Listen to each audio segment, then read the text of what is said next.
Hi students, हमारा lecture number 3 chapter 3 electricity, current electricity का आज यहां पे आ गया है। आज हम टॉपिक जो डिस्कस करेंगे वो है रेजिस्टिविटी, रेजिस्टेंस, कंडक्टिविटी, कंडक्टेंस। हाँ, चारों टॉपिक मैंने इसीलिए एक साथ लिखे हैं क्योंकि इनका रिलेशन, इनके बारे में और इनसे क्या डिराइव होगा लास्ट में वो समझना है हमें। ठीक है, और हो सकता है कि रेजिस्टिविटी और कंडक्टिविटी आपस में कुछ रिलेट करते हो, वो भी हमें समझना है, और रेजिस्टेंस एंड कंडक्टेंस आपस में रिलेट करते हैं, वो भी हमें समझना है। ठीक है, तो स्टार्ट करते हैं। सबसे पहले रेजिस्टेंस और रेजिस्टिविटी।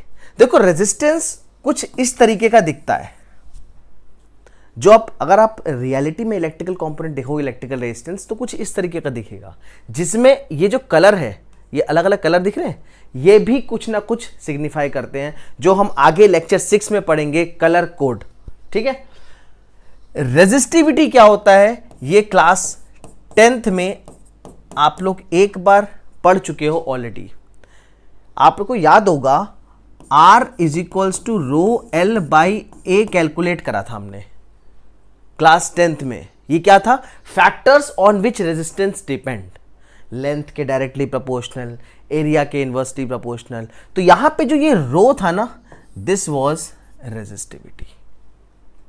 ये जो रो था ये था हमारा रेजिस्टिविटी। ठीक है, चलो अब स्टार्ट करते हैं हम।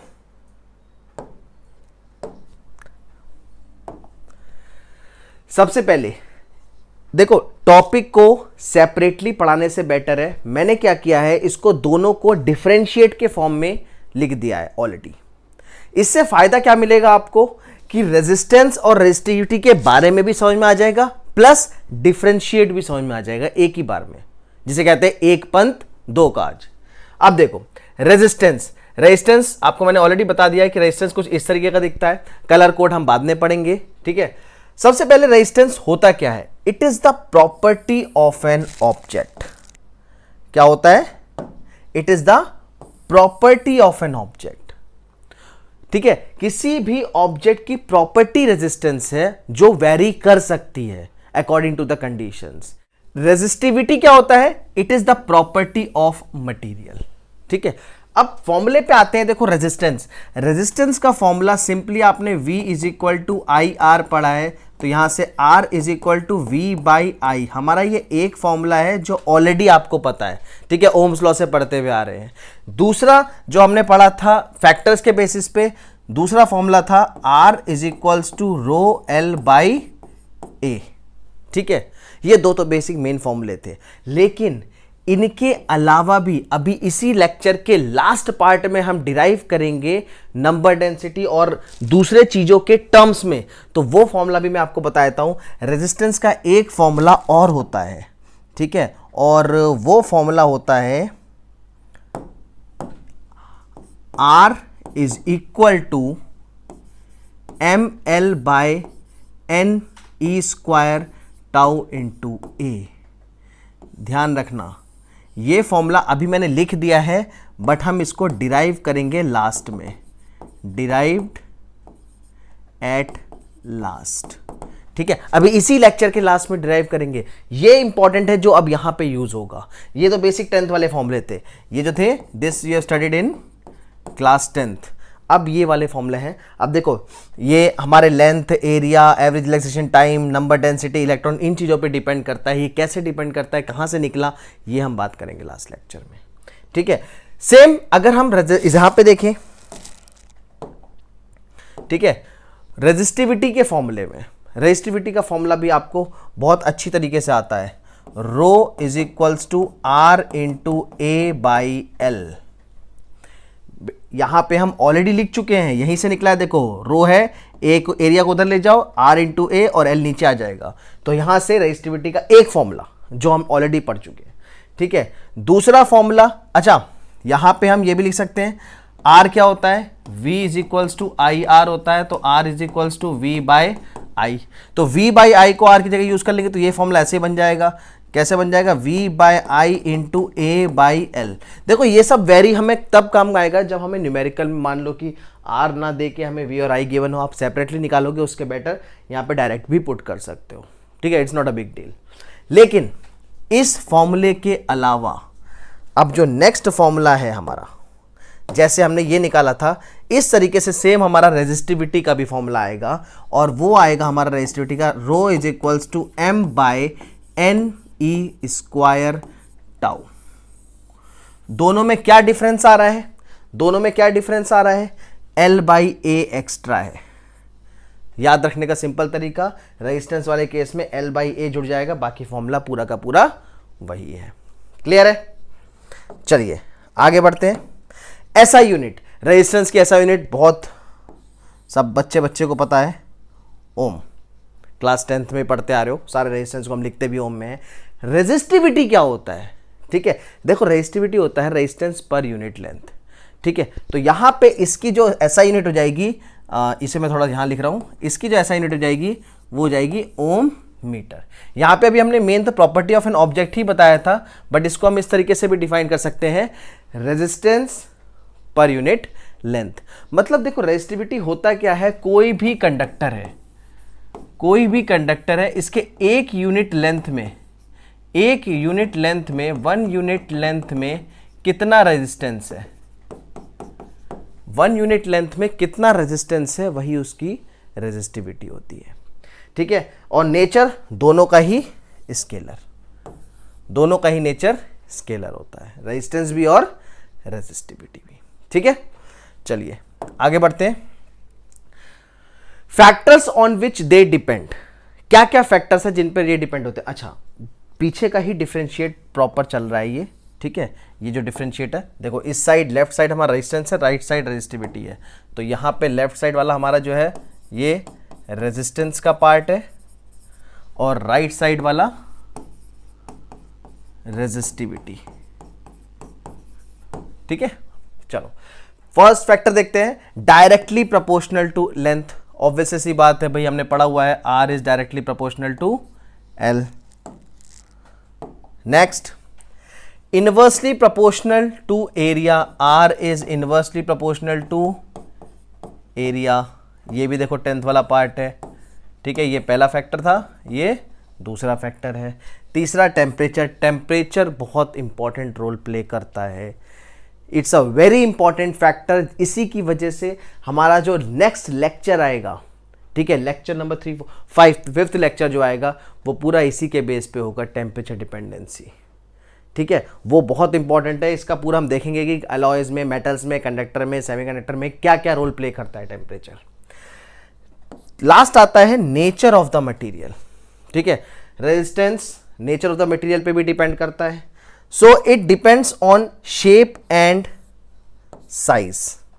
देखो ऑब्वियस सी बात है, अगर लेंथ और एरिया पे डिपेंड कर रहा है तो इसी के कंक्लूजन में हम लिख सकते हैं कि वो शेप और साइज पे डिपेंड करता है। मान लो ये एक ऑब्जेक्ट है, इसको मैंने खींच के इसका लेंथ बढ़ा दिया है, तो इसका रेजिस्टेंस वेरी करेगा। ठीक है, लेंथ बढ़ गई तो रेजिस्टेंस बढ़ जाएगा। लेंथ की जगह मैंने इसका एरिया बढ़ा दिया, ठीक है, तो एरिया के इन्वर्सली प्रोपोर्शनल होता है, और एरिया के अगर इन्वर्सली प्रोपोर्शनल होता है तो यहां पे हमारा इसका रेजिस्टेंस घट जाएगा। ठीक है, तो शेप और साइज पे डिपेंड करता है। और ऑब्वियसली सी बात है, अगर शेप और साइज पे डिपेंड कर रहा है तो हैमरिंग से, ठीक है, और मोल्डिंग से, हैमरिंग से, मोल्डिंग से उसका रेजिस्टेंस चेंज हो सकता है किसी भी ऑब्जेक्ट का। रेजिस्टिविटी की बात करते हैं, रेजिस्टिविटी की बात करते हैं, ये सीधे सीधे नेचर ऑफ मटेरियल पे डिपेंड होती है। रेजिस्टिविटी उसके मटेरियल के नेचर पर डिपेंड होती है। दूसरा टेम्परेचर पर डिपेंड होती है, उसका लेंथ और एरिया से कोई फर्क नहीं पड़ता। लेंथ कितना भी इंक्रीज कर दो, पर यूनिट लेंथ का ही जो रेजिस्टेंस होगा वही रेजिस्टिविटी होगी। अभी बताया था मैंने आपको, तो उसके लेंथ एरिया से डिपेंड नहीं करता है। ये देखो लिखा भी है, it is independent of L and A, यानी कि length and area, length and area पे डिपेंड नहीं करता है। ठीक है, on changing the shape and size. अब जब भाई लेंथ एंड एरिया पे डिपेंड नहीं कर रहा है तो आप उसको काटो, स्ट्रेच करो, ऐड करो, सब्ट्रैक्ट करो, वो चेंज नहीं होगा, रेजिस्टिविटी चेंज नहीं होगी। ठीक है, तो this is the fact, these are the factors on which the resistance and resistivity depends. आगे बढ़ते हैं। अच्छा, अभी सबसे पहले पेज में मैंने आपको बताया था कुछ रिलेशन हो सकता है रेजिस्टेंस का, कंडक्टेंस का, रेजिस्टिविटी का, कंडक्टिविटी का, आ गया। ठीक है, इसे करते हैं। देखो सबसे पहले इसको मैंने उसी सीक्वेंस में रखा है जिस सीक्वेंस में हम पढ़ते आ रहे हैं। आप ये चेक करो, लेफ्ट साइड में रेजिस्टेंस है, राइट साइड में रेजिस्टिविटी है ना, ध्यान रखना। उसी के बेसिस पे लेफ्ट साइड में रेजिस्टेंस था हमारा और राइट साइड में रेजिस्टिविटी। ठीक है, उसी के नीचे मैंने लिखा है कंडक्टेंस, यानी कि रेजिस्टेंस पे डायरेक्टली डिपेंड होता है कंडक्टेंस। अच्छा, directly depend in the sense कि उसका रिलेशन होता है रेजिस्टेंस से कंडक्टेंस का। कैसा रिलेशन होता है? It is the reciprocal of resistance. Reciprocal of resistance denote किससे करते हैं? कैपिटल जी से। तो यहां पे हम लिख सकते हैं G is inversely proportional to R। लिख सकते हैं G inversely proportional to R। ये तो इनवर्सली प्रोपोर्शनल हो गया, हम बात कर रहे हैं रेसिप्रोकल की, तो आप इसको ऐसे लिख लो।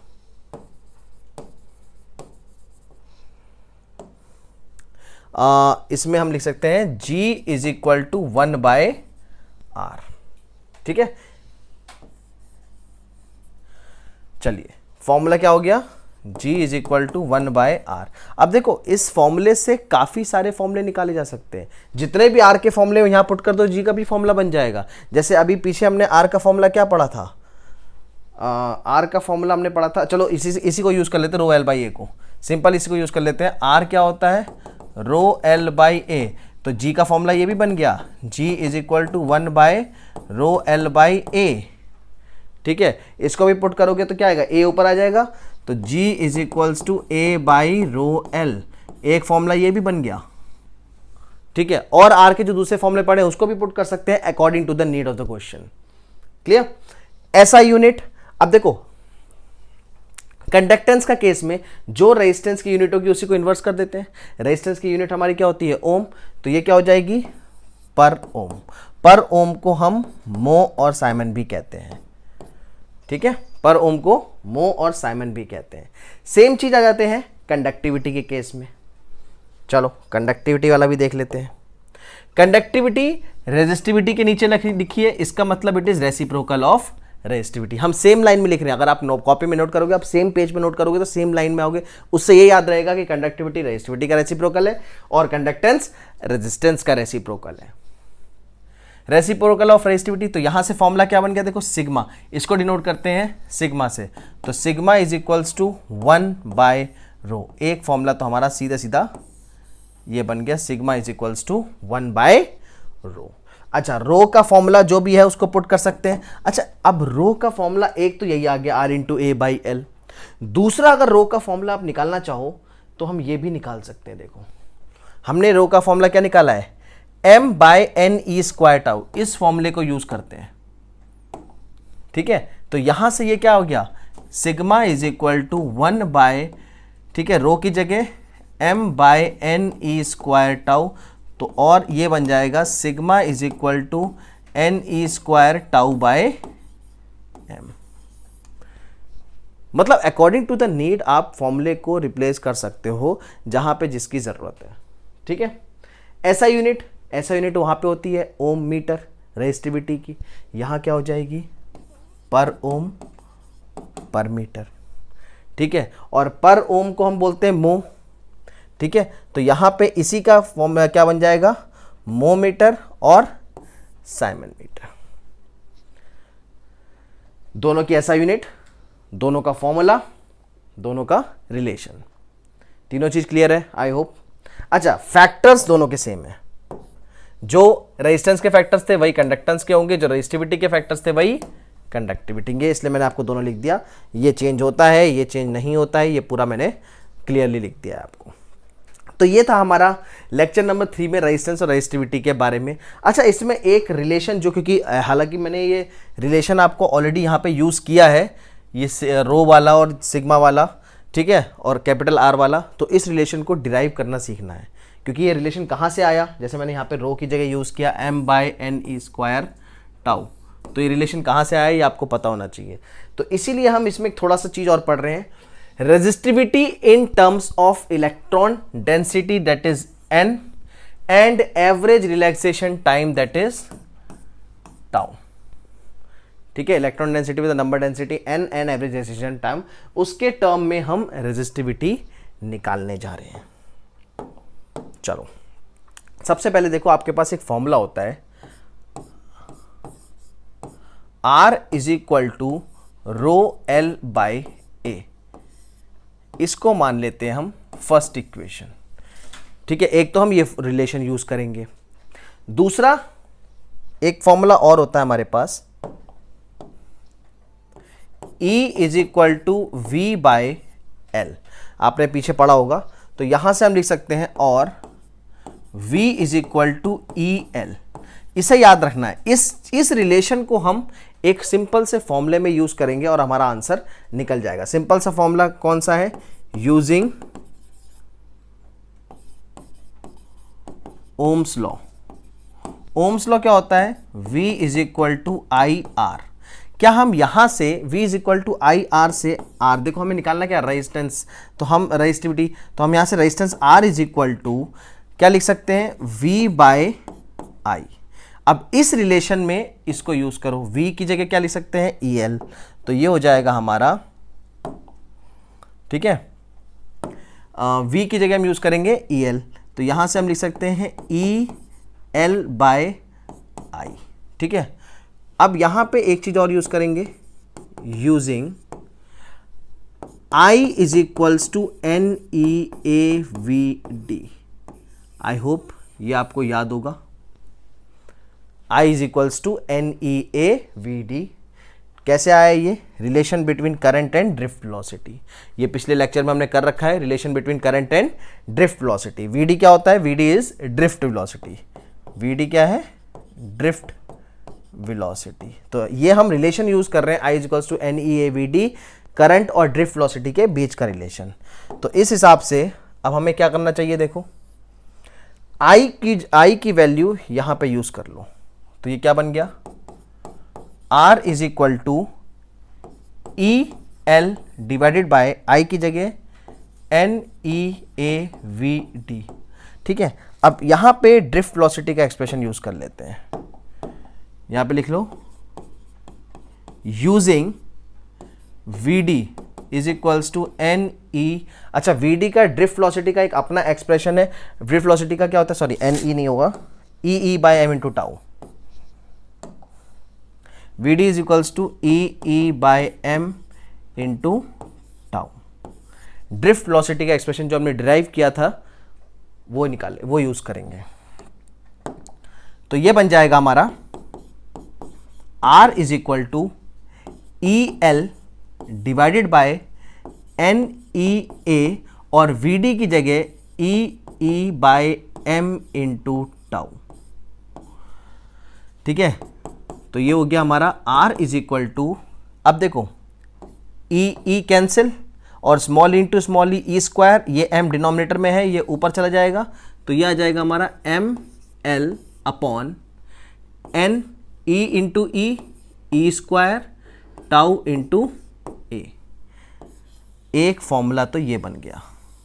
अब आपको याद होगा, अभी हमने 2 स्लाइड पहले देखो, R is equals to ML/NE square tau into A, 2 slide पहले हमने इसको यूज करा है, आप चेक करो, ये देखो R is equal to ML/NE square tau into A, तो ये कहां से यूज करा है, ये हमने ड्राइव कर लिया। दूसरी चीज, जैसे रेजिस्टेंस का निकाला है, बट हम मेन बात कर रहे हैं रेजिस्टिविटी की, हम मेन किसकी बात कर रहे हैं, रेजिस्टिविटी की। तो रेजिस्टिविटी का निकालने के लिए क्या करेंगे हम, अब इसी को इक्वेशन नंबर 1 में पुट कर देंगे, फ्रॉम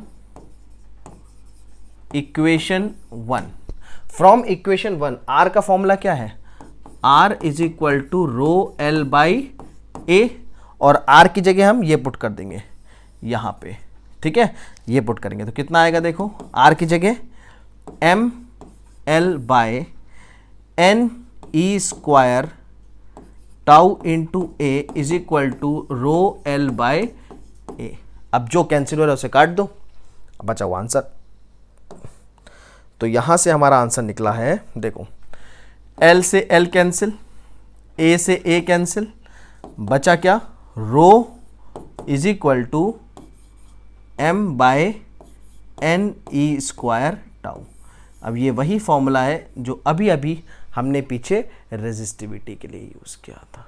ठीक है, तो this is the relation between resistivity in terms of electron density and average relaxation time. आप इसको आराम से नोट कर सकते हो। ठीक है, नेक्स्ट लेक्चर में हम कुछ और रिलेशंस की, vector form of Ohm's law और कुछ डेरिवेशन ऑफ ओम्स लॉ की भी ड्राइव की बात करेंगे, और उसके बाद टेम्परेचर डिपेंडेंसी, और कई सारे लेक्चर्स ऐसे आते रहेंगे अभी, क्योंकि ये बहुत लंबा चैप्टर है, किर्चॉफ्स लॉ, उसके बाद मीटर बेज, उसके न्यूमेरिकल्स। चलिए फिर मिलते हैं नेक्स्ट लेक्चर में, तब तक के लिए थैंक यू।